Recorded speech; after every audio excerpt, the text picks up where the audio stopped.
Eto ang kinita ko sa isang faceless YouTube channel ko. At isa lang to sa mga hinahawakan kong mga faceless YouTube channels. Eto yung tatlong tip ko para makapag-umpisa ka na mag-YouTube Automate. Magdi-December na naman at mag-New Year na pare. Kailangan mo na to. First, you need to have a SIM card. Yan yung gagamitin natin pang verify ng YouTube account. Majority sa mga SIM cards ngayon ay hindi nakakatanggap ng code galing kay YouTube. Except sa isang SIM card. Eto ay si Globe SIM card mga pare. Kailangan mo yan if gusto mo mag-start ng YTA.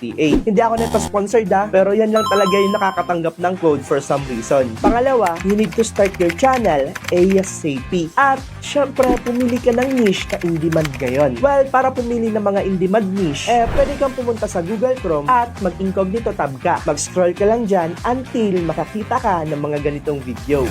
You just stepped on a landmine. What would you do? Most people would try to replace their weight with a rock, but that's actually the worst thing you can. Last but not the least, post a video once a day, be consistent for 90 days. If you want to see me paano ko to ginagawa, may ginawa akong 90 days challenge doing YouTube automation dito sa channel ko. Nagpalago nga ako dyan ng channel sa loob ng 90 days. Eto yan at eto yan. At yes, kumikita na din yan ng passive income kahit walang uploads partida. Gusto mo bang kumita sa YouTube nang hindi nagpapakita ng muka at nagpaparinig ng boses nang gamit lang ang PC or cellphone mo? Gusto mo din bang magkaroon ng silver play button at kumita ng passive income sa YouTube? Well, i-click mo lang yung link dyan sa ibaba or i-message mo lang ako sa Facebook ng Blueprint at ako mismo ang mag-message sa'yo.